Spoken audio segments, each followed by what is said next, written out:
கோலி talk Kollywood news. Karthik நரேனை பார்த்தா ரொம்ப பொறாமையா இருக்கு கௌதம் மேனன். கார்த்திக் நரேன் இயக்கத்துல ரஹ்மான் நடித்த துருவங்கள் 16 படத்தோட 75வது நாள் விழா கொண்டாட்டம் சென்னையில நடந்தது. விழாவில் இயக்குனர் கௌதம் மேனன் கலந்துக்கிட்டு பேசினாரு. அப்ப அவர் சொல்லும் பொழுது, கார்த்திக் கையில ஸ்கிரிப்டுகளோட சுத்திட்டு இருக்காரு, அதுவே எனக்கு பொறாமையா இருக்கு. சினிமா திறமைசாலிகளை வரவேற்கும், தமிழ் சினிமா கூரைய பிச்சுக்கிட்டு வரவேற்கும், அதை நான் பார்த்திருக்கேன். இதுக்கு ஒரு பெரிய உதாரணம் கார்த்திக் நரேன் தான்.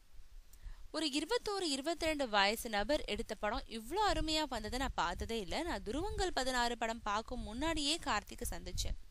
அப்போ நான் உங்க ரசிகன் சார்னு சொன்னாரு கார்த்திக். இந்த படத்தை பார்த்த அப்புறம் நான் அவர் ரசிகன் ஆயிட்டேன். அவருடைய அடுத்த படைப்பு என்னவா இருக்கும்னு இந்த படம் பார்க்கும் போதே தோணுச்சு. அவரோட அடுத்த படமான நரகாசுரனை நான் தயாரிக்கிறதுல மகிழ்ச்சி. 22 வயசுல நான் இப்படி இருந்தேனான்னு யோசிக்கிறேன், நம்ம பசங்க இப்படி இருப்பாங்களான்னு யோசிக்கிறேன். ரஹ்மான் சார் பாலச்சந்தர் சார் படத்துல பார்த்தது மாதிரி இன்னும் அப்படியே இருக்காரு. அவருக்கு பிடிச்சாதான் ஒரு கதாபாத்திரத்துல நடிப்பார்னு நினைக்கிறேன். உலகத்தரம் வாய்ந்த படத்தை கொடுத்ததுக்கு நாம தான் கார்த்திக்கு நன்றி சொல்லணும்னு சொல்லியிருக்காரு கௌதம் மேனன்.